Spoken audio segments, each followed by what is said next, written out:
औज़ुबिल्लाहिमिनश्शैतानिर्रजीम बिस्मिल्लाहिर्रहमानिर्रहीम। 9th class आपका सबक जो है वो आराम व सुकून है। ये लफ्ज़ आराम व सुकून दो अल्फाज हैं, ये दो अल्फाज का मरकब है, क्योंकि एक लफ्ज़ को मुफ़रद कहते हैं और जब दो लफ्ज़ आपस में मिलते हैं तो मरकब हो जाता है। और फिर मरकब की कई अक़साम है, तो ये मरकब की जो किस्म है वो है मरकब अत्फ़ी।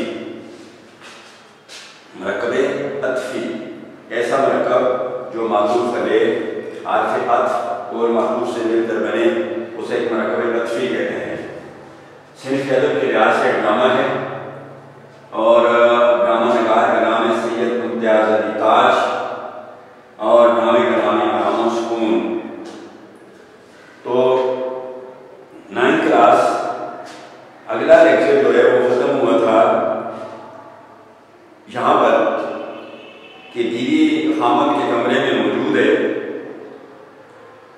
और कहीं भी डॉक्टर की हिदायत पर अमल करती हुई नजर नहीं आ रही। अभी अगरचे खामद को आराम की सख्त ज़रूरत है और ये खामद के आराम में एक तरह की रुकावट बनी हुई है, मुखिल है, बल्कि उसे किसी लम्हे भी आराम करने के काबिल नहीं छोड़ती। अब इसके कमरे में मौजूद है और खामद को कहती है कि मैं यहाँ से चली जाऊँ, तो अगर आपको फिर मेरी ज़रूरत पड़े तो आप क्या करेंगे। इसी असना में ये काल बेल जिसे घंटी कहते हैं, जो घंटा की तानीस है, उसे ढूंढना शुरू कर देती है और फिर खामद को मुखातब करके कहती है कि घंटी कहाँ गई। और जब घंटी इसको मिलती है तो ये कहती है कि देखो यहाँ अंगीठी पर रखी है, देखो यहाँ अंगीठी पर रखी है, देखो कि आगे साइन ऑफ एक्सक्लेमेशन है, नदाइया और सुजैया का निशान है कि उसको मुखातब करती है। जब किसी को मुखातब किया जाता है तो तखातब के लिए ये निशान लगाया जाता है, साइन ऑफ एक्सक्लेमेशन इसको इंग्लिश में कहते हैं और उर्दू में कहते हैं नदाइया या सुजैया का निशान। नदाइया या सुजैया का निशान, और इस निशान को कहते हैं रम्ज़। रम्ज़ की जमा होती है रमूज़, यानी जो भी इस तरह के इशारे लगते हैं, इशारे, तो उनको रम्ज़ कहते हैं, उसकी जमा रमूज़। और इन सारों को कहते हैं रमूज़े औक़ाफ़, रमूज़े औक़ाफ़, यानी वक्फ़ों के इशारे, वक्फ़ों के इशारे। तो जब खातून खाना को घंटी ढूंढते ढूंढते मिलती है तो वह अपने खामद को कहती है देखो, देखो कि आगे साइन ऑफ एक्सक्लेमेशन, यानी खामद को मुखातब करती है, कहती है देखो यहाँ अंगीठी पर रखी है।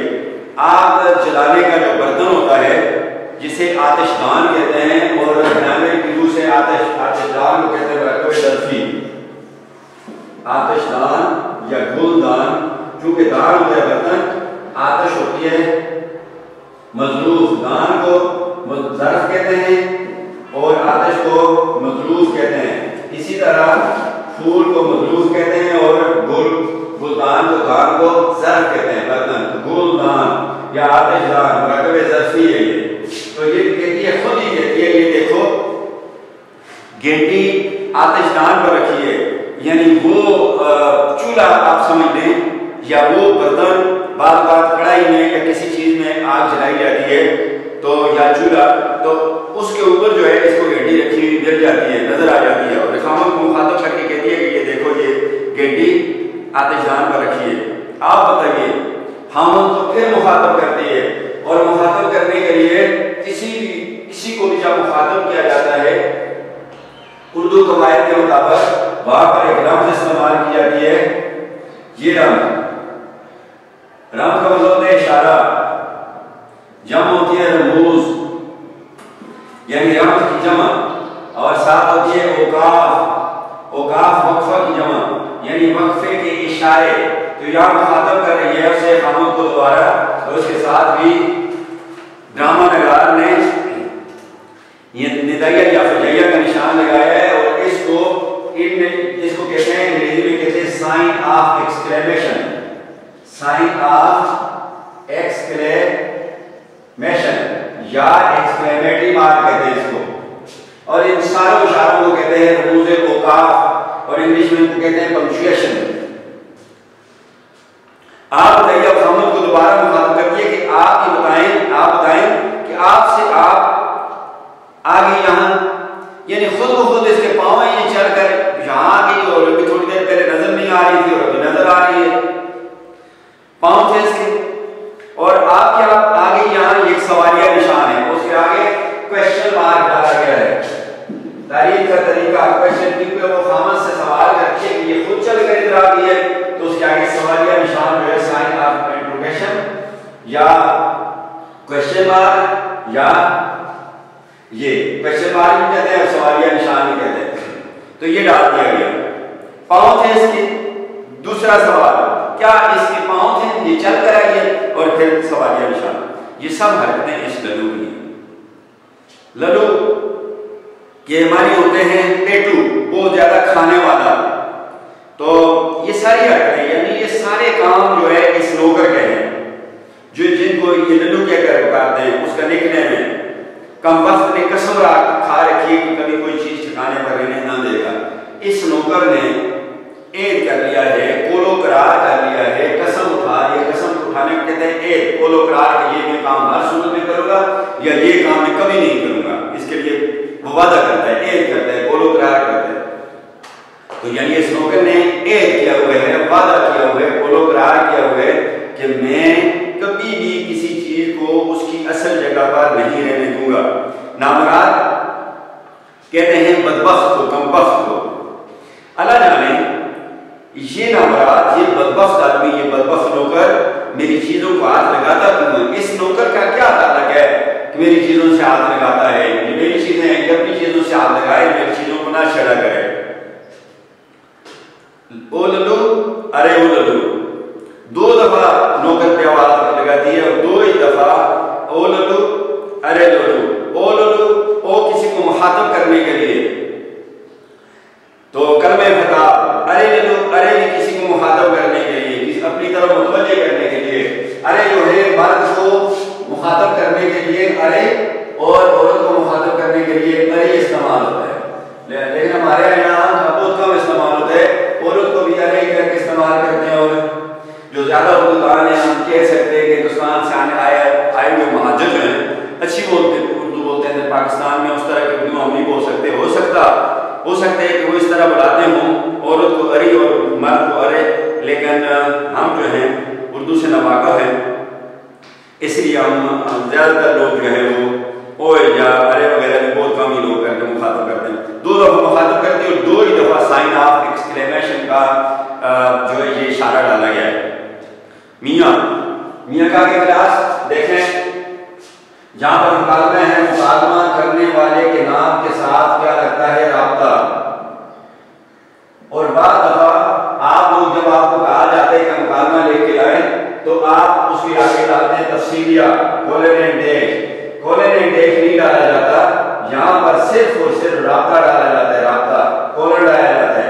कोलन एंड डैश जो इसे तफसीलिया कहते हैं, वो किस जगह कोई तफसील देनी हो तो डाला जाता है। फॉर एग्जाम्पल आप कहते हैं पाकिस्तान के 4 सूबे हैं, पाकिस्तान के 5 सूबे हैं या 4 सूबे हैं, जो भी है, तो उसके आगे जब सूबों की तफसील देने के लिए हम ये तफसीलिया डालेंगे, तो ये आपको ज़हन नशीन होना चाहिए कि तफसीलिया इधर नहीं डाला जाता मुकाबले के अंदर, उधर सिर्फ और सिर्फ कोलन डाला जाता है, जैसे उर्दू में राब्ता कहते हैं।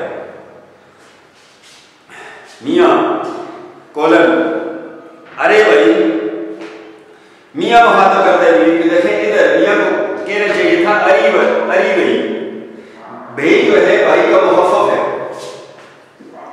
ये भाई का तखफीफ शुदा लफ्ज़ है, और जो कम किया गया लफ्ज़ है, कम किया गया, कम के लिए तखफीफ का लफ्ज़ इस्तेमाल होते हैं, और कम जो करते हैं आप भाई जो है ये भाई का मुखफ़फ़ है, जिसको कम किया जाता है उसको क्या क्या कहते हैं? मुखफ़फ़।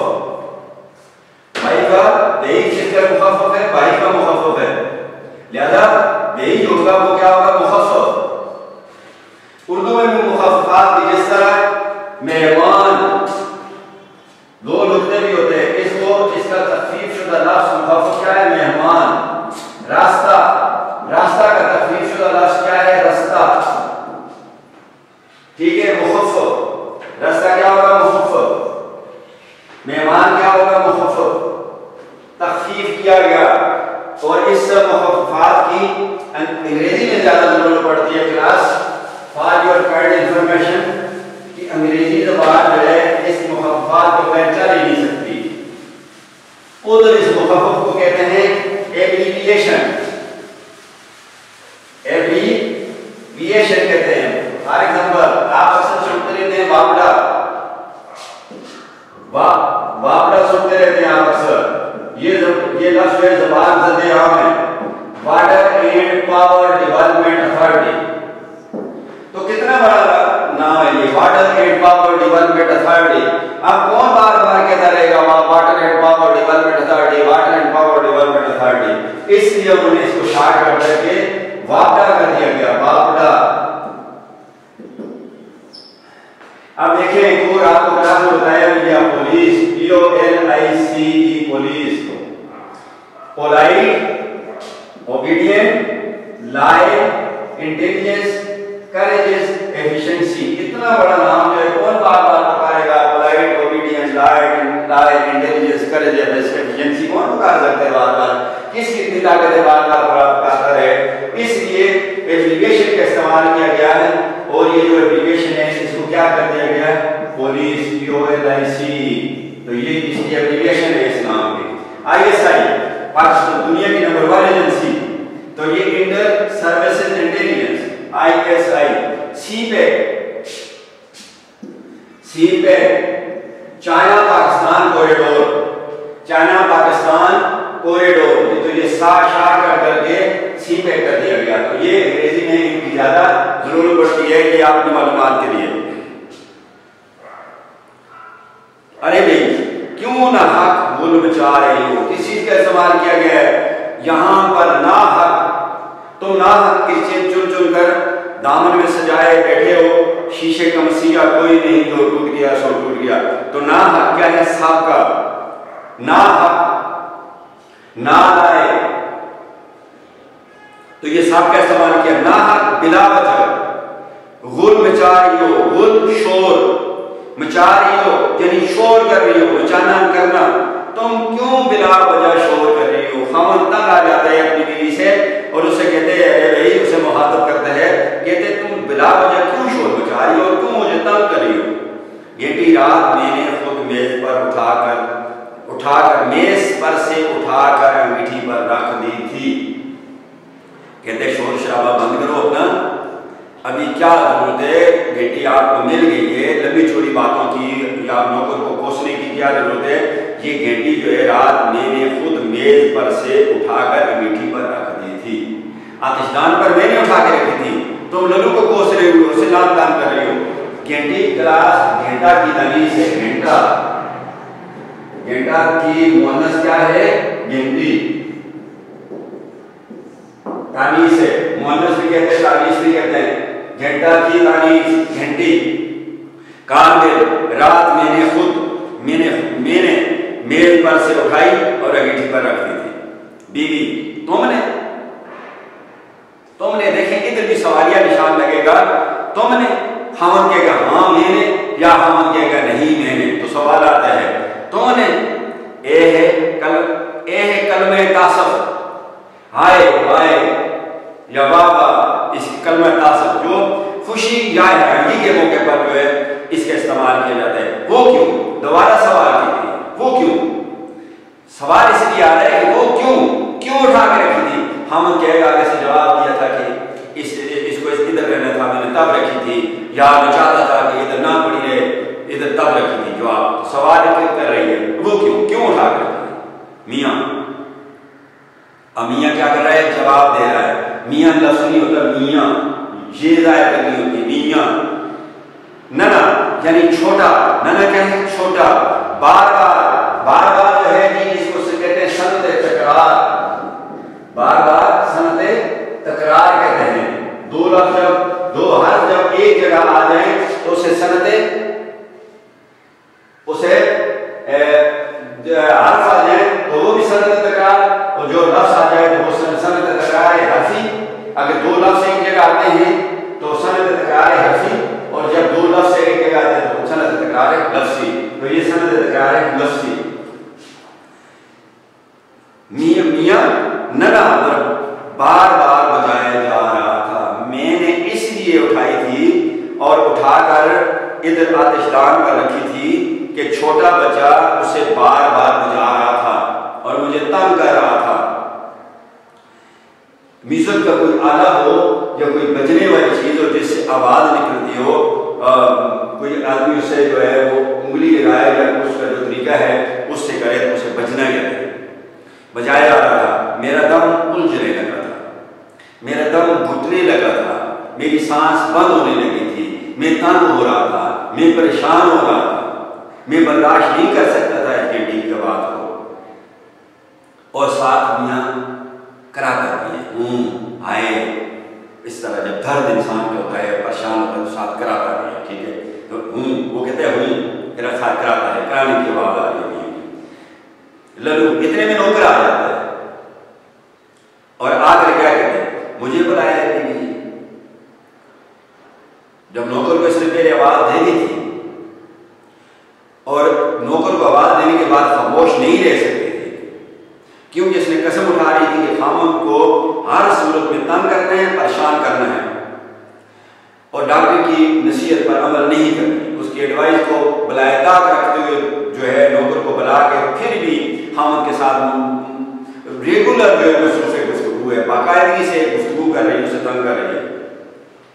इतने में नौकर जब पहुंच गए तो वो आकर कहते हैं मुझे बुलाया बीवी जी।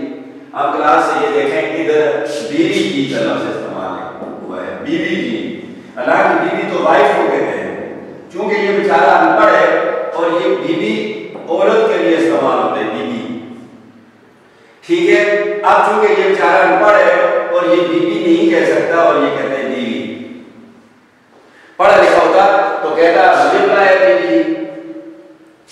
बीवी कमबख्त, बदबख्त, बदनसीब, इतनी देर से आवाजें दे रही हूं, कहां मर गया था। अब उसे कोसती है, लान तान करती है, ये बदबख्त, बदनसीब, नामुराद, काफी देर से मैं आपको आवाज लगा रही थी कि मेरी तरफ आ, कि मर गया था, जिंदा होता तो आ जाता। सवालिया निशान कि वो बताए कि मैं क्यों देर से आया। लल्लू नौकर इस घर की मालकन को जवाब देता है, आपने रेठे कूटने को कहा था। रेठे ये दरख्त होते हैं, क्लास जो लोग मुफ्तियाबाद के रहने वाले हैं, जब स्कूल से सामने वाली गली अकबरखान रोड पे पहुंचते हैं, स्कूल से निकल कर अकबरखान रोड पे पहुंचते हैं, उधर बिल्कुल सामने एक जहाँ सूरज, जिस तरफ सूरज गुरूब होता है, कब वाली हालत आप समझते हैं, उस तरफ जो लोग गली में जाते हैं और फिर गली से जाकर जब अगली गली में एंटर होते हैं, उधर से ऊपर ना जाएं, लेफ्ट पे ना जाएं, राइट पे नीचे जाएं, थोड़ा से नीचे जाएं तो कब्रिस्तान आता है। कब्रिस्तान से पहले एक घर आता है, वो लेफ्ट साइड पे उस घर के सेन में एक दरख्त जो है वो लगा हुआ है और ऊपर वो नजर आ रहा होता है रास्ते से चलते हुए, वो उसके ऊपर रेठे होते हैं, वो रेठों का दरख्त है। और ये इसके अलावा जो मोटे मोटे से दाने होते हैं, ये बाजार में जो अंसारी होते हैं उनके पास भी मिलते हैं। तो ये कहते हैं कि आपने मुझे रेठे कूटने को कहा था, वो गोदाम में ढूंढ रहा था। यहाँ राइटर ने इंग्लिश का लफ्ज़ इस्तेमाल किया है, नहीं उर्दू का लफ्ज़ इस्तेमाल किया। गोदाम इसको इंग्लिश में कहते हैं स्टोर, जिसको हम अक्सर जो है स्टोर कहते हैं। जिस तरह प्रोग्राम एक लफ्ज़ है, क्लास अंग्रेजी ज़बान का प्रोग्राम, इसको अनपढ़ हैं हम या पढ़ी लिखी हमारी कौम, इसको हम प्रोग्राम इस्तेमाल करते हैं। और कोई भी जो इसका उर्दू का लफ्ज़ है उसको इस्तेमाल नहीं करता। उर्दू में इसको कहते हैं दस्तूरुल अमल। क्या कहते हैं उर्दू में? दस्तूरुल अमल। किसी को पता भी नहीं कि इस प्रोग्राम का के लिए उर्दू का भी कोई लफ्ज़ है, और किसी को ये भी नहीं पता, पढ़े लिखे लोगों को जरूर पता होगा लेकिन अनपढ़ों को नहीं पता होगा कि अंग्रेजी का लफ्ज़ हम अंग्रेजी इस्तेमाल करते हैं और इसकी उर्दू क्या है। तो अगर पढ़े हुए भी है, उनको पता भी है, तो वो दस्तूरुल अमल अगर किसी के सामने इस्तेमाल करेंगे तो लोग कहेंगे ये कितना कैसा पढ़ा लिखा आदमी है, इसको तो पता ही नहीं है दुस्तुरुल अमल क्या चीज होती है, वो तो प्रोग्राम होता है, ये दुस्तुरुल अमल इसको पता ही नहीं है। लिहाजा स्टोर कहते हैं गोदाम को, तो कहते हैं नहीं। उसने जब पूछा कि किधर मर गए थे, क्यों नहीं आ रहे थे, तो इसने कहा कि मैं रेठे कूटने के लिए गया था गोदाम में, ताकि गोदाम में रेठे ढूंढूं और फिर उनको कूटूं। आपने हुक्म दिया था, आपके हुक्म की तामील में लिया था। मियाँ कराता है और ये आपस में गुफ्तगू कर रहे हैं, बीवी और उसका नौकर, मियाँ की बीवी और उसका नौकर, और मियाँ जो है वो सुन रहा है और वो उसको दर्द हो रहा है। एक तो इनकी गुफ्तगू से, इस बीवी की बार बार बेमकसद गुफ्तगू से, और दूसरी बात ये उसे हल्का सा बुखार है, इतना ज़्यादा बुखार नहीं है, ना थोड़ी सी दफ्तर में इसने काम किया, ज़्यादा थकावट है उसकी वजह से बुखार है, लेकिन ये कि उसको आराम की जरूरत तो है ना बेचारे को ना। बेमकसद गुफ्तगू तो अगर कोई आदमी सेहतमंद भी है तो कैसे सुनेगा, किस वक्त तक सुनेगा, तंग हो जाता है। आप अक्सर सुनते सुनते तंग हो जाते हैं। हमारा कहते हैं कि बार बार एक दूसरे से पूछते रहते हैं क्या टाइम हुआ, और कि ताकि घंटी और हमारी जान छूटे, और वो तो बमकसद लेक्चर होते हैं, आपके मुस्तकबिल उससे वाबस्ता होते हैं, आप तंग हो जाते हैं। तो ऐसे वो ये बेचारा कैसे सुन सकते हैं गुफ्तगू। बीवी सुबह सवेरे कहा था कमबख्त तुझे आप तक रेठे नहीं मिल चुके, नहीं मिल सकते। बीवी इस नौकर को जवाब दे दिया कि आपको तो मैंने बहुत देर से कहा था, बहुत पहले कहा था, सुबह सवेरे। आप देखिए जब कोई कहता है दूसरे को कहता है मैं आपको 1000 बार समझा चुका हूं, तो इसको कहते हैं कसरत कनाया, कसरत कनाया। इधर इसने भी कसरत कनाया का इस्तेमाल किया। सुबह सवेरे तो आदमी नमाज पढ़ता, उसके बाद नाश्ता कर रहा है, क्या उस वक्त इसने उससे कह दिया था क्या आपने रेठे कूटने हैं, तो इसने कसरत कनाया का इस्तेमाल किया है। यानी इतनी देर तो सुबह सवेरे तो नहीं कहा होगा ना, अभी थोड़ी देर पहले कहा होगा बेचारे को, अगर सुबह का आएगा तो सुबह अभी तक वो क्या करता रहा। यानी मैंने बहुत देर पहले आपको कहा था ये नामराद ये बदबख्त बदनसीब, और साथ उसे मुखातब करती है साइन ऑफ एक्सक्लेमेशन, तुझे अब तक रेठे नहीं मिल चुके, अभी तक तुम रेठे ढूंढ रहे थे, तुम्हें रेठे नहीं मिले थे, किधर ढूंढ रहे थे। लल्लू जी मोहलत भी मिले। अब नौकर से जवाब देते फुर्सत भी तो मिले ना, फारग भी तुम हूं ना, फरागत भी तो हो ना।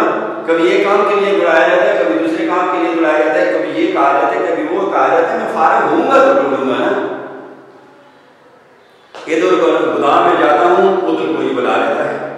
जो ही मैं गोदाम में स्टोर में पहुंचता हूँ, जाके रेठे ढूंढूं तो उधर कोई और बुला लेता है, आओ फलाना काम करो।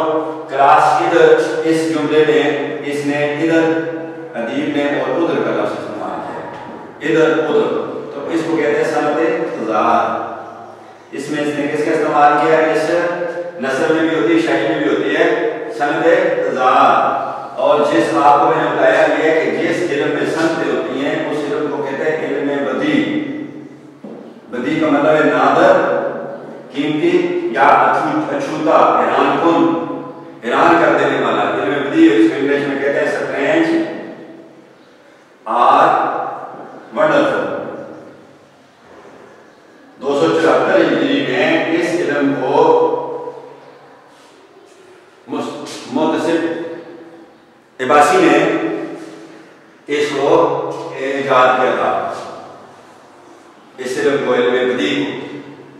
ठीक है, शायरी में ये ज्यादा इस्तेमाल होता है, नसर में भी इस्तेमाल होता है। तो इधर जाता हूँ गोदाम में रेठे ढूंढने के लिए, उधर भाई कोई बुला लेते हैं, काम करूँ क्या करूँ, कैसे मिल सकते हैं मुझे रेठे। बीवी हाँ बड़ा काम रहता है ना, मोहतिस लिबासी इस इल्म का इन्वेंटर मुआज्जर। बीवी हाँ बड़ा काम रहता है ना, ना अस्बाब और नफ्स के लिए इस्तेमाल होता है। तुम कल स्कूल आओगे ना, तुम कल स्कूल आओगे ना, तो जवाब होगा कल मैं नहीं आऊंगा या कल मैं आऊंगा। तो ये किसके लिए ना होता है, अस्बाब और नफ्स के लिए। तो ये कहती है हाँ बड़ा काम रहते हैं ना, हाँ तुम बड़े काम करते हो। यानी वो आगे से जवाब दिया देगा कि नहीं जी मैं बेचारा कैसे काम कर सकता हूँ, या हाँ जी मैं तो बड़े काम करता हूँ। तो तो जी आप तक बैठे नहीं। अच्छा, बेचारे को, बेचारा बेबस, लाचार, मजबूर, लाचार तो बेबस को बड़े काम होते हैं, सारा दिन बस मरता खपता ही रहता है, सर खुजाने की फुर्सत नहीं मिलती।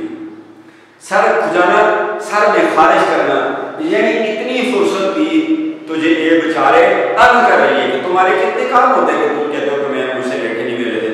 सर खुजाना, सर में इस तरह खारिज करना, यानी जरा बार भी फुर्सत नहीं मिलती इस बेचारे को, फुर्सत फराबर फारग नहीं। इस बेचारे बेबस को तंज कहती है, इस बेचारे बेबस को जरा बार भी फारग वक्त नहीं मिलता, मसरूफ रहता है। भाग यहाँ से निकल जा, रेठे ढूंढ, चला जाए यहाँ से, जा जाके गुदाम में रेठे ढूंढ, और लल्लू चला जाता है। बीवी तो ये गेंडी यहाँ तुम्हारे सिराने रख जाती है, आप कैसे मुखातिब हो जाती है दोबारा खामोश से। हाँ, तो ये गेंडी जो है मैं तुम्हारे सिराने रख के चली जाती हूँ।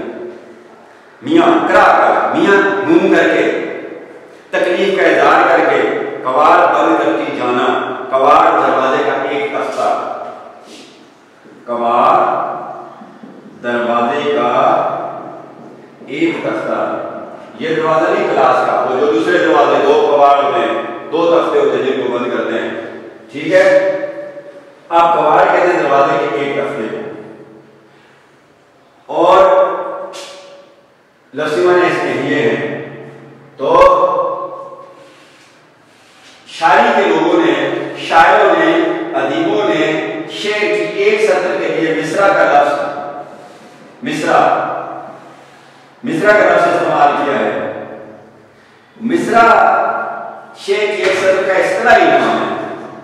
इस्तिलाही नाम वो होते हैं जो अपने आप से मुकर्रर करते हैं, उर्दू दान या कोई जमात या अदीब या साइंटिस्ट अपने से किसी चीज का कोई नाम मुकर्रर करते हैं, तो वो क्या होता है, इस्तिलाह। क्या होता है, इस्तिलाही नाम। वैसे मिसरा के एक लफ्ज़ी माने क्या है, दरवाजे का एक तख्ता, दरवाजे का एक तख्ता यानी कवाड़। अभी समझ गए आप, आगे चलते हैं। तो आप अच्छा, तो कवाड़ बंद कर दिया जाए, यानी दरवाजा बंद करके चले जाना। दरवाजे के कवाड़ यानी दरवाजे के दोनों साइड, अगर एक खुले तो फिर एक को बंद करके चले जाना, जो खुला हुआ नहीं तो दोनों बंद करके चले जाना। बीवी पीछे अकेले में जी तो ना घबराएगा तुम्हारा। अब बीवी खामोश से मुखातिब होती है कि आप जब ये कवाड़ बंद करके चली जाओगी, आप अकेले रह जाएंगे, तंग तो नहीं होंगे, क्योंकि इंसान अकेले तंग भी तो हो जाता है।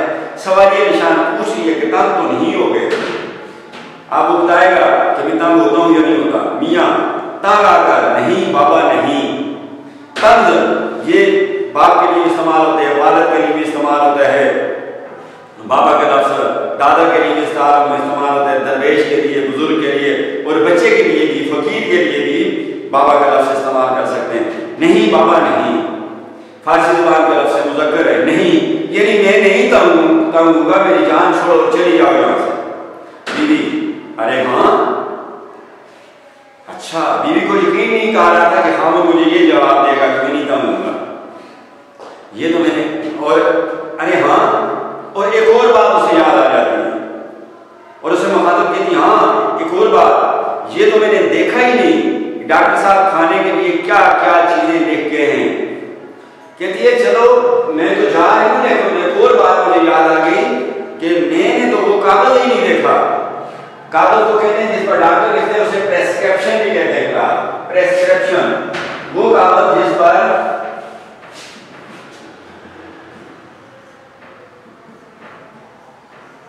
जिस पर डॉक्टर मेडिसिन लिखता है या एडवाइस लिखते हैं, उसको क्या कहते हैं, प्रेस्क्रिप्शन। तो कहती है कि मैंने प्रेस्क्रिप्शन तो देखी ही नहीं, यानी मैंने देखा ही नहीं कि वो कागज ही मैंने नहीं चेक किया जिस पर डॉक्टर साहब खाने के लिए क्या क्या चीजें लेके गए। यानी आपको हमने खाना क्या देना है, जब खाने का वक्त आएगा तो हमने आपको क्या देने हैं, उस कागज को जरा मैं पढ़ लूँ क्या देने, ताकि उसके मुताबिक, उस कागज के मुताबिक करिए वो चीजें, वो खाना तैयार करें। क्या गया उनका लिखा हुआ अपने आप से किधर चला गया, उसका वो लिखा हुआ प्रेस्क्रिप्शन का वो कागज जिस पर आपके खाने की एडवाइस लिखी थी। ये लो, ये नीचे पड़ा हुआ है, और फिर देखती है ये लो जी। तो बीवी खामोश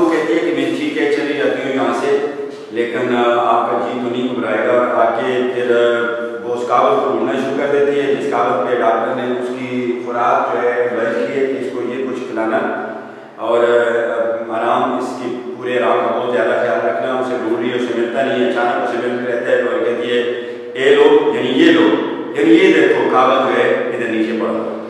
अभी कहीं कूड़े में चला जाता तो आप किससे मुखातिब होती है? खामोश से मुखातिब होती है कि ये कूड़े में बेकार चीज़ों में, जहाँ पर जो कमरे के अंदर कूड़ा क्रिकेट पड़ा हुआ है, सफाई करेंगे तो उसमें अगर चला जाता तो फिर क्या होगा? फिर तुम्हें ढूंढती रहती, मुझे मिलता ही ना, मैं आपके लिए खाना कैसे तैयार करती है और आपको जो है वो जो वसीयत डॉक्टर ने दे गया था उस पर अमल कैसे करती है। अच्छा, अभी खुद ही कहती है माल्टेड मिल्क, दूध का शीरा जिसे हम कहते हैं, माल्टेड मिल्क नारंगी का रस पढ़ना शुरू कर देती है। जो ही उसे मिलता है वो कागज तो उस पर लिखे माल्टेड मिल्क, दूध का शीरा, नारंगी, छोटा सिंगतरा होता है उसका रस, बाजार में ये मिलते हैं खुश्क इंसानियों के पास। साबूदानी की खीर, छोटे छोटे सफेद दाने होते हैं और उसे साबूदाना कहते हैं, उसकी खीर। और फिर यखनी, क्या तैयार करा दूँ उसको इस वक्त के लिए। अब ये चीज़ें जो है कागज पर लिखी हुई हैं और ये डॉक्टर से पूछती है कि अपने खामद से पूछती है कि इन चीज़ों में से इस वक्त के लिए आपके लिए क्या तैयार किया हूँ, तो क्या खाना आप चाहेंगे? मियाँ जो जी चाहे। मियाँ उसे जवाब देते हैं जो आपका दिल चाहे वो तैयार कर ले, मैं वो खा लूँगा। बीवी, इसमें मेरे जी चाहने का क्या सवाल, खाना आपको या मुझको? कहती है इसमें मेरे दिल के चाहने का क्या सवाल है, मैं तो ठीक ठाक हूँ, सेहतमंद हूँ, जो कुछ मेरा जी चाहते खाने को वो तो आप नहीं खा सकते, आप बीमार है, आपके लिए तो वो खाना दिया जाएगा जो आपके लिए फायदेमंद हो, वो तैयार किया जाएगा। अच्छा, और खाना तो आपको या मुझको, यानी आप बताएं कि आपने क्या खाना है, मैंने तो नहीं खाना। मियाँ साबूदाना बना देना थोड़ा सा। मियाँ से कहते हैं थोड़ा सा वो साबूदाना जो है वो मेरे लिए बना देना, वो मैं पसंद करता हूँ खाने के लिए। बीवी, बस इससे क्या बनेगा?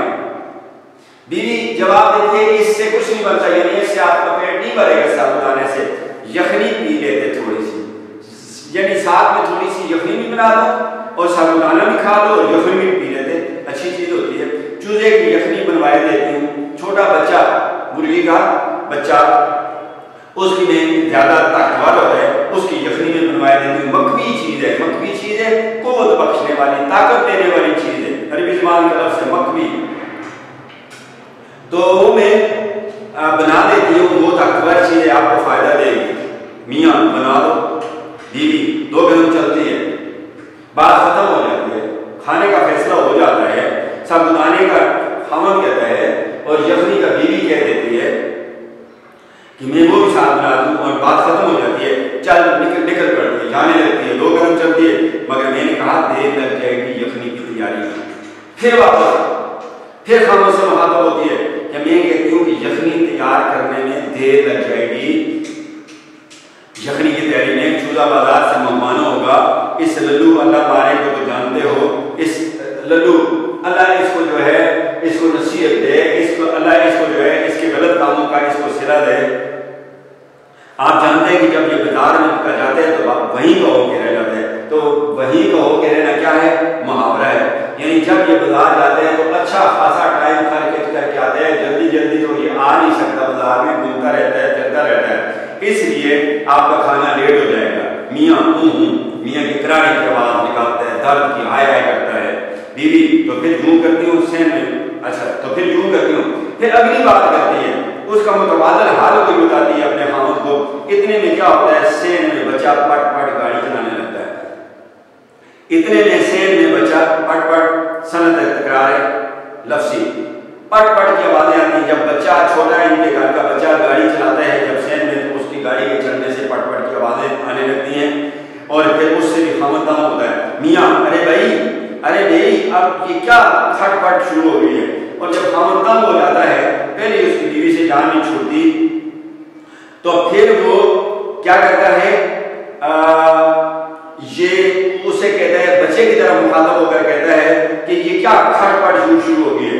ये पट जो है लफ्ज़, ये गाड़ी चलने की आवाज़, ये मुरक्कब है, तो इसको हम दोनों अल्फाज पट की आवाज़ है, इनको हम मुरक्कब ताबे मौजू भी कह सकते हैं, और ये खटपट जो है इसको भी मुरक्कब ताबे मौजू है। दोनों मुरक्कब ताबे मौजू है क्योंकि दोनों अल्फाज जो है मानी है मुरक्कबात की रूह से। बीवी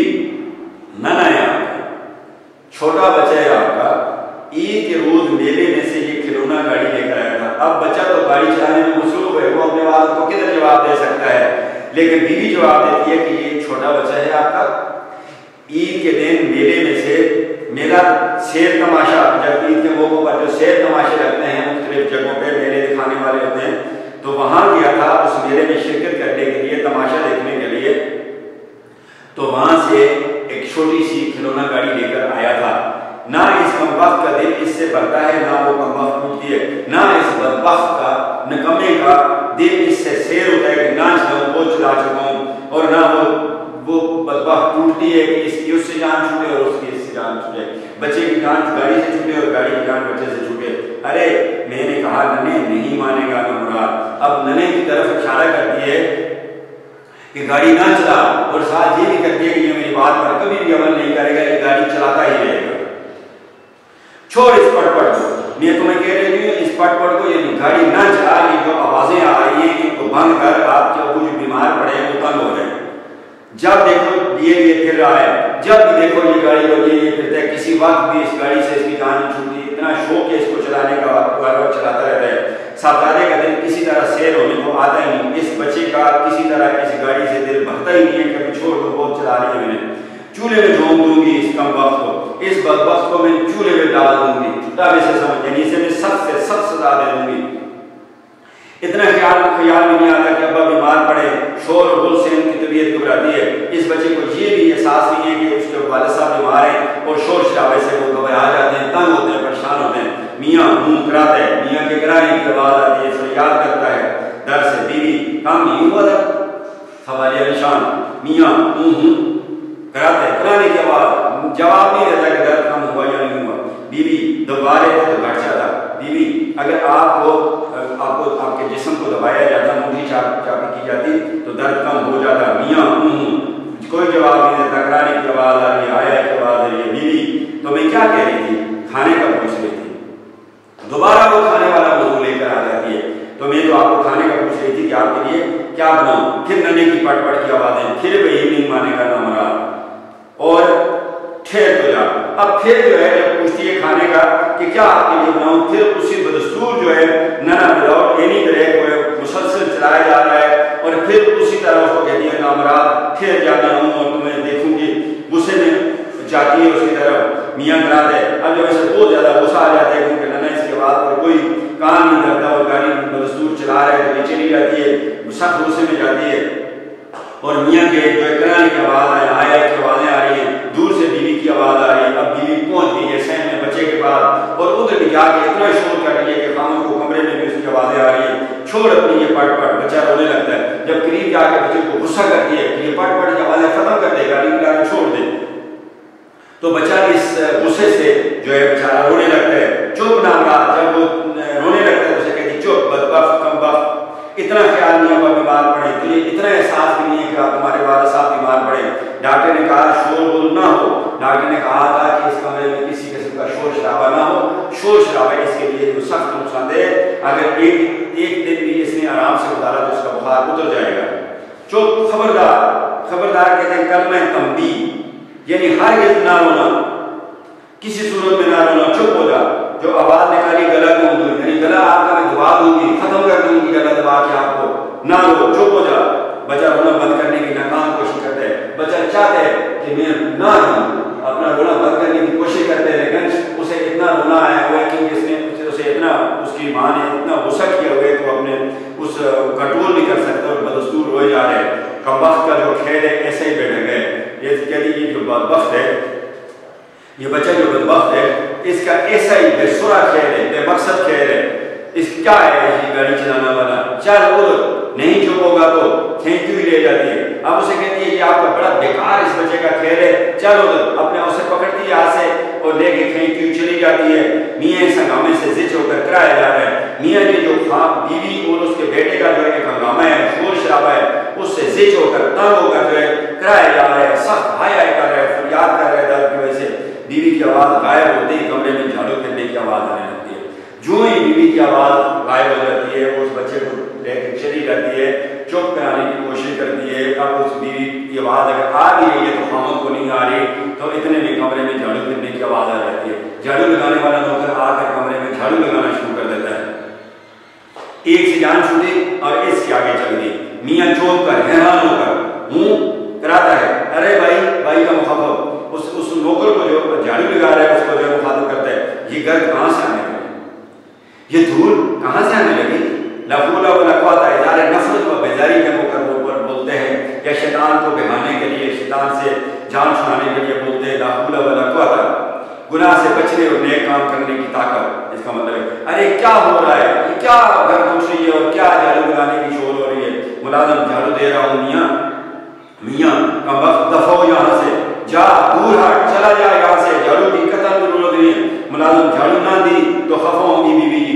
मुलाजिम अब इसको कहते हैं घर के सरबराह को कि अगर मैं झाड़ू नहीं दूंगा तो जो है बीवी जी खफा होंगी।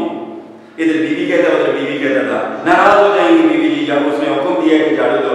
मियाँ बीवी का बच्चा निकल जा यहाँ से, कहते जा बीवी के बच्चे निकल, चला जा, झाड़ू की अभी कोई जरूरत नहीं है। कह दो उससे जाके कह दे कि जो है साहब जो है झाड़ू नहीं लगाने देते, इसलिए चला जाए यहाँ से। मुलाजिम जाते हैं, कवाल बंद करके जा, वो जाते हैं उसे कहते हैं कि ये दरवाजा बंद करके जा। मियाँ करा कर चुप हो जाते हैं। मियाँ जो है तंग वो फरियाद करके खामोश हो जाते हैं। इतने में क्या होता है, वो चला जाता है, पीछे टेलीफोन की घंटी बजना शुरू हो जाती है। पुराने पीछे के टेलीफोन होते थे और बड़ी तेज उनकी घंटी होती थी, दूसरे महल्ले तक भी पहुँचती थी। उसके बाद घंटी बजती और बजती ही रहती। आप कोई उठाने वाला हो तो टेलीफोन को उठाएगा, वरना कोई उठाने वाला है ही नहीं है, या ये खुद उठाकर उठ के उठाएगा, और या जो है बीवी आएगी या कोई आएगा उठाएगा, वो बजती रहती है।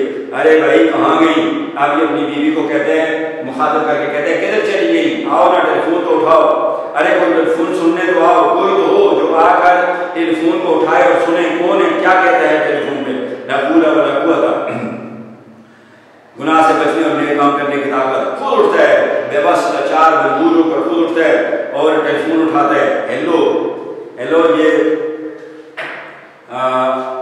इसको किसी को मुखातब करते हुए, जिस तरह हमारे higher education long life learning education के लोगों ने इसकी एप्लीकेशन की है, जो है हेलो की जो असल लफ्ज़ है, कई लोग इस तरह कहते हैं, पता नहीं है ठीक है या नहीं है, लेकिन हेलो जो है मुखातब करते हुए, किसी को मुखातब करते हुए इंग्लिश में हेलो कहते हैं। मैं इशफाक बोल रहा हूँ, मैं इस घर का मालिक बोल रहा हूँ, मेरा नाम इशफाक है। बेगम इशफाक किसी काम में मसरूफ है और खुद ही कहते हैं कि मेरी बीवी किसी काम में मसरूफ है, तब मैंने टेलीफोन उठाया है, क्योंकि वो कहती हैं, वो इनसे पूछती हैं कि आपकी बीवी किधर है। उस वक्त कमरे में, इस वक्त कमरे में नहीं है, यानी मैं इस वक्त कमरे में कह रहा हूँ, मेरी बीवी इस वक्त कमरे में नहीं है।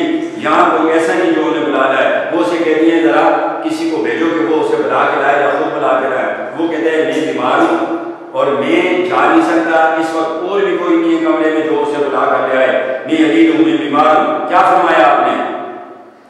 अच्छा, ये कहते हैं अगर आगे से वो उसको जवाब देती है, कुछ और पूछती है, तो ये उसे कहते हैं क्या फरमाया आपने। आवाज देने के लिए जरूरी नहीं कि गला भी खराब हो, शायद उसने इसे कहा आप बीमार हैं, आपका गला तो ठीक होगा ना, बुला तो सकते हैं। तो ये फिर उसे जवाब देते आवाज देने के लिए जरूरी नहीं कि गला भी खराब हो, गला तो मेरा ठीक है लेकिन कोई बुखार है, मैं तो नहीं जा सकता ना, गले की बात आप छोड़ें, आप फिर किसी वक्त फोन कर लीजिएगा, अभी छोड़ दें, फिर कभी फोन कर लेना, फिर आपकी उससे बात हो जाएगी। मैंने अर्ज किया ना, और वो सवाल जवाब करिए, मेरे ख्याल में इंसिस्ट कर रही है कि उसे बुलाएं, और ये कहते हैं मैंने आपसे गुजारिश की ना, चूंकि मैं बीमार हूँ, कमरे से बाहर नहीं जा सकता और मुझे इस डॉक्टर ने आराम करने की ताकीद की हुई है, और मैं किस तरह कहूँ जोर से। अब वो इसकी बात को नहीं मानती, उस तरफ से जो टेलीफोन कर रही है इसकी बीवी की सहेली, वो इसकी बात को नहीं मान रही और इंसिस्ट कर रही है, जोर दे रही है, सूरत में बुला, ये तंग आ जाता है और जोर से टेलीफोन को जब उसका रिसीवर टेलीफोन पर रखता है, सेट पर बंद करते, बदतहजीब, गुस्ताख, गैर मुहज़्ज़ब कहीं की साथ करा था भी है, और साथ जो है उसे कोसता भी है, बदतहजीब, गैर तहजीब याफ्ता, आपके अंदर अकल नहीं है, शऊर नहीं है, बदतमीज हैं, आप गुस्ताख हैं, यानी आपको तो बातें करने का तरीका भी नहीं आता, अदब भी नहीं आता किसी से गुफ्तगू करने का। बीवी मुझे बनाया था, ये तुम उठे क्यों? इतने में बीवी आ जाती है, उसके कमरे में दाखिल हो जाती है और खामोश को उठे हुए देखती है, क्योंकि वो टेलीफोन उठाने के लिए उठा था। आए अफसोस कल में तासब, तुम क्यों उठे, तुम तो बीमार हो, क्यों उठे? मियाँ इतनी आवाजें दी, कोई सुने नहीं, मैंने इतनी आवाजें दी कि कोई आकर टेलीफोन सुन लो, मैं बीमार हूँ, कोई आ ही नहीं रहा था, मजबूरन उठा हूँ। बीवी तोबा तोबा, लेटो लेटो, मैं जरा गोदाम में चली गई थी, कहती है दोबारा लेट जाए बिस्तर पर। ये तोबा तोबा का रूह से नुदवा कहते हैं, मुकाबले इबरत पर बोलते हैं, नफरत या पुकार की ईद के लिए, पक्का वादा देने के लिए बोलते हैं, तो इनको नुतबा कहते हैं। हर उर्फ़े नुतबा या उर्फ़े नुतबा, लेटो लेटो लेट जाओ, मैं ज़रा गुदाम में चली गई थी, लल्लू को रेठे निकाल कर देते हैं, लल्लू को वहाँ से रेठे नहीं मिल रहे थे कूटने के लिए, मैं गुदाम में चली गई थी वरना जल्दी आ जाती। बुलाया क्यों था, यानी आप मुझे क्यों बुला रहे थे? वो कहते हैं हमसाए, इतने में हमसाए, अभी ये बात मुकम्मल ही नहीं होती कि हमसाए के कहाँ गाना शुरू हो जाता है, यानी हमसाए के घर में गाना शुरू हो जाता है। रेडियो पर या टीवी पर, मियाँ फोन था तुम्हारा, बीवी किसने किया था? कहते तुम्हारा टेलीफोन था, मैं इसलिए तुम्हें बुला रहा था। मियाँ होगा, वो कहती है कौन था जिसने टेलीफोन किया था? मियाँ कहते हैं होगा कोई, मुझे क्या पता। कहते मुझे क्या पता कौन और कौन था, जो भी होगा। ये गुस्से से कहते हैं अगर उसने, उस औरत ने दूसरी तरफ से जिसने टेलीफोन किया तो उसने से सब कुछ बता दिया था कि मैं हूँ और उससे उनसे बात करना चाहती हूँ। बीवी जब उठी खड़े हुए तो नाम पूछ लेना कोई गुनाह था? कहते जब आप बीमार होने के बावजूद भी चारपाई से उठ गए थे, टेलीफोन आ गया था, तो आप नाम पूछ रहे थे कि किसका टेलीफोन था? मियाँ मैंने कह दिया था फिर कर ले फोन, मैंने उनको कहा था दोबारा फ़ोन कर लेना, अब दोबारा उनका फ़ोन आ जाएगा, उनसे बात कर लेना और पूछ लेना कि तुम कौन हो। बीवी मुफ्त की उलझन में डाल दिया मुझे, कहती बेमकसद परेशानी में मुझे डाल दिया। अब मैं सोच रही हूँ कि कौन है जिसने जो है टेलीफोन किया था, तो क्या था, क्या चाहता था, क्या उसका काम था, अल्लाह जाने कौन थी और क्या चाहती थी, कौन था, कौन औरत थी, क्या क्या करना चाहती, क्या उसका काम था। सोचों में पड़ती हूँ। मियाँ ए भाई कोई ऐसा जरूरी काम ना था। भाई का तफीफ शुदा लफ्ज़ कि इतना ज़रूरी काम अगर होता तो मुझे मैसेज दे देती हैं आपके लिए, पैगाम देती, संदेशा दे देती हैं आपके लिए कि उनको मेरा ये पैगाम दे देना, ज़रूरी काम नहीं होगा, वैसे ही गपशप लगाने के लिए टेलीफोन किया होगा। तुम खुदा के लिए इन हमसाए के सबदादे का हारमोनियम और गाना बंद करा दो, तुम इन बातों को छोड़ो कि किसका टेलीफोन क्या था और क्या उसका काम था। तुम जाओ और इसी तरीके से ये जो हमसाए के घर से हारमोनियम बजने की आवाज़ें आ रही हैं जो मुझे तंग कर रही, इनको बंद करा दो। मेरा सर फटा जा रहा है, मैं बहुत ज़्यादा परेशान हो रहा हूँ, इसको बंद करो। बीवी आप इसे क्यों कर रहे हो? तुम्हें कहती मैं इनको कैसे रोक सकती हूँ, वो हमसाए हैं, उनका वो हारमोनियम बज रहा है, तो मैं कैसे रोक भी सकती हूँ कि नहीं? मियाँ बाबा अगर खुद नहीं जाती या और कोई तरीका नहीं है इनका हारमोनियम बंद करवाने का, तो एक रुका लेकर भेज दो, एक छोटा सा खत लेकर इस हमसाए के घर में भेज दो और उसमें लिखो कि मैं बीमार हूँ, यानी इशफाक साहब बीमार हैं, डॉक्टर ने कहा है कि मेरे लिए आराम और सुकून की ज़रूरत है। डॉक्टर साहब ने इशफाक साहब को के लिए प्रेस्क्रिप्शन जो लिखी है वो कागज़ लिखे, उस पर उसने लिखा है कि इनको सख्त आराम की ज़रूरत है। एक रोज़ इनके साहबजादे ने नगमा सराई ना फरमाई तो दुनिया किसी बहुत बड़ी नेमत से महरूम ना हो जाएगी। कहते हैं इनका जो बेटा है जिसने हारमोनियम लगाया हुआ है और उस पर गाने बज रहे हैं, एक दिन अगर गाना ना उस पर चला और इसने गाना ना सुना तो कोई बहुत बड़ी नेमत से महरूम नहीं रह जाएगा, यानी कोई आला चीज़ या कीमती चीज़ जो है इसके हाथ से नहीं निकल जाएगी, यानी इसका मकसद नहीं फोत हो जाएगा अगर एक दिन गाना ना सुना तो। बीवी कह तो देती हूँ मगर कहीं चिढ़ ना जाए, कहती है मैं रुका तो उनको लिख के देती हूँ, भेज देती हूँ, कहीं नाराज ना हो जाए। मियाँ मुनासिब अल्फाज में लिखना, कहते ज़रा शास्ता अल्फाज का इस्तेमाल करना, मुनासिब अल्फाज का सख्त अल्फाज ना लिखना वरना नाराज हो जाएंगे। और साथ उसके हाय हाय करने की आवाज़ें भी बुखार की वजह से मियाँ की आ रही हैं।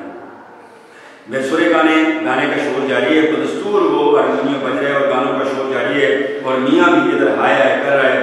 यक लफ अचानक बच्चे के रोने की आवाज़ आनी शुरू हो जाती है। बीवी अरे क्या हो गया? मैंने बच्चे को कहती है क्या हो गया, क्यों रो रहे हो? बच्चा जोर से गिर पड़ा, खून निकल रहा है।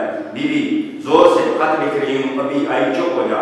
कहती है मैं अभी खत लिख रही हूँ हमसायों को ताकि उनके घर में से हारमोनियम बंद हो जाए और गाने बंद हो जाए, आप चुप हो जाएंगे, अभी आई हूँ आपकी तरफ आ रही हूँ। मियाँ कराते हुए मियाँ जो है वो दर्द से हाय हाय करते हुए यक न शुद्ध दो शुद्ध, यानी एक मुसीबत से जान छूटी दूसरी आप पहुंची। पहले जो है वो आकर झाड़ू लगा रहा था वो नौकर, उससे मैंने अपनी जान छुड़ाई और अभी हारमोनियम बंद हो गए, वो चलना शुरू हो गया उसके गाने, और उसके बाद बच्चे के रोने की आवाज़ है। दूरी मुसीबतें मुझ पर आन पड़ी। बीवी तौबा आप तो बखला देते हैं। बीवी कहती है तौबा आप तो डरा ही देते हैं, अल्लाह बचाए आप तो डरा ही देते हैं। इंसान हूँ, देख रहे हैं खत लिख रही हूँ। कहती मैं भी इंसान हूँ, मैं खत लिख रही हूँ, आप ऐसी बातें कर रहे हैं कि मुझे डरा देते हैं। क्या खत में छोड़ दूँ? बच्चे को चुप क्यों कर करा सकती हूँ? अब मैं एक काम तो ऑलरेडी कर रही हूँ, दूसरा काम कैसे मैं कर सकती हूँ? मैं बच्चे को चुप कराना चाहती हूँ, अब या खत लिखूंगी या बच्चे को चुप कराऊंगी, दो काम एक जगह तो नहीं हो सकते एक ही वक्त में। नामराद चुप हो जा, बच्चे को मुखातब करके कहती है बदबख्त, बदनसीब, खामोश हो जा, रोना बंद कर दे। खून निकल आया तो क़यामत आ गई, यानी खून निकल आया, इतनी ज्यादा मुसीबत, बहुत ज्यादा मुसीबत में फंस गया, खून निकल आया तो क्या हो गया, चुप हो जाओ।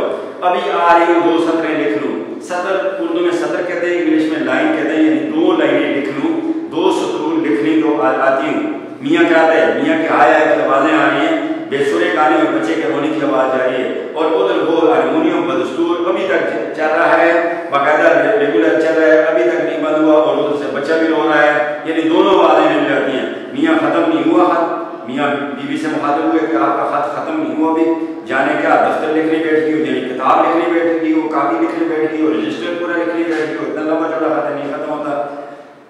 बीवी कभी हुआ जाता है खत्म, कहती बस खत्म होने वाला है। इस हुल में एक फकीर की आवाज़ भी शामिल हो जाती है, ये बच्चे के रोने की आवाज़, हारमोनियम की आवाज़, और इतने में एक फकीर दरवाजे पर आकर दरवाजे पर दस्तक देना शुरू कर देता है, और फकीर की आवाज़ भी इन शोरों में मिल जाती है। फकीर, बाल बच्चे की खैर, राय मौला कुछ मिल जाए फकीर को, राय मौला अल्लाह ताला के लिए, अल्लाह ताला के वास्ते कुछ फकीर को भी दे दो। मियाँ करा कर, मियाँ हाय हाय करके, बस इन्हीं की कसर रह गई थी, यानी इन्हीं की कसम कमी रह गई थी, जो ये भी इधर पहुँच आए इसी वक्त, और साथ कराता भी है बीवी। तो अब मैं तो इसे बुलाकर नहीं ले आई।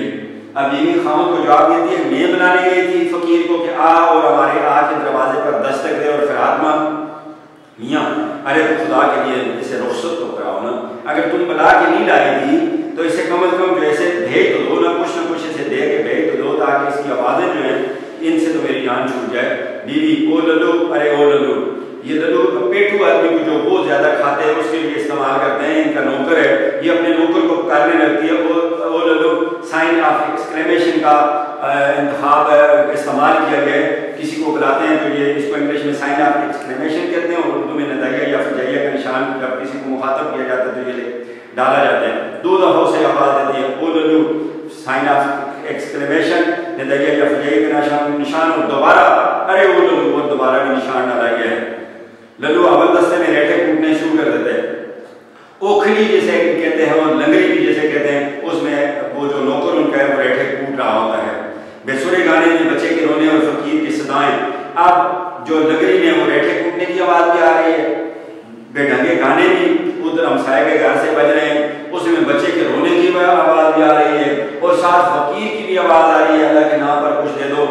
और ये सारी सदाएं आवाज़ें एक जगह हो जाती हैं, और उसमें जो है ये इस लंगरी की आवाज़ भी शामिल हो जाती है। बहुत ज़्यादा, इससे बहुत ज़्यादा शोर बन जाता है, और शोर से इस बीमार आदमी को जैसे इतना ज़्यादा तो नहीं, हल्का सा बुखार है, लेकिन इसको सख्त तकलीफ होती है इन शोरों से। मियाँ आए, तौबा तौबा, मियाँ खामद कहते हैं अफसोस अफसोस, अल्लाह बचाए अल्लाह बचाए, पछतावे का इजहार कर रहा है कि फंस गया हूँ बड़े बुरे बुरे तरीके से। बीवी, अरे नामुराद, अरे कमबख्त, अरे बदबख्त, रेठे फिर कूट लेना। ये नौकर को कहती है, जो लल्लू जो रेठे कूट रहा है उसको कहती है, ये रेठे फिर कूट लेना, अभी छोड़ दो ना, पहले इस फकीर को रुख्सत तो कर दे, जा और इस घर को दरवाजे से हटा दे, इसको कुछ देगा कि ये चला जाए, इसकी आवाज़ें भी खत्म हो जाए, आपके रेठे कूटने की आवाज़ें भी खत्म हो जाए। लल्लू रेठे कूटने में बीवी की आवाज़ नहीं सुनता।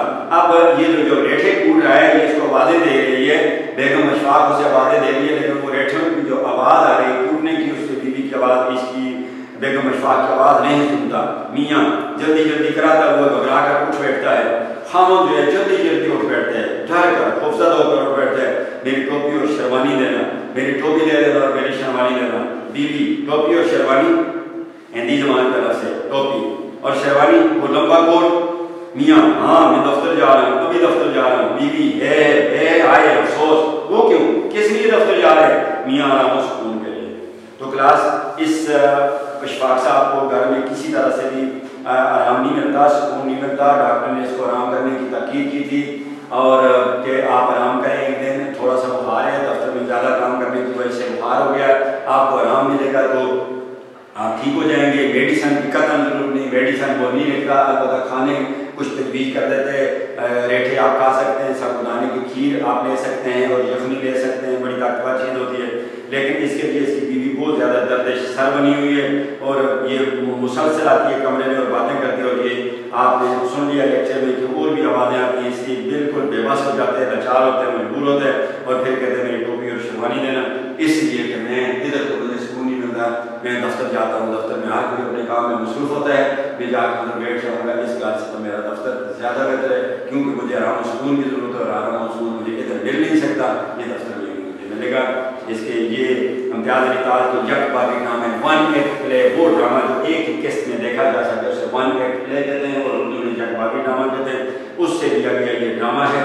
इसके साथ ही आज का लेक्चर क्लास अपने इख्तिताम को पहुँचता है। अल्लाह।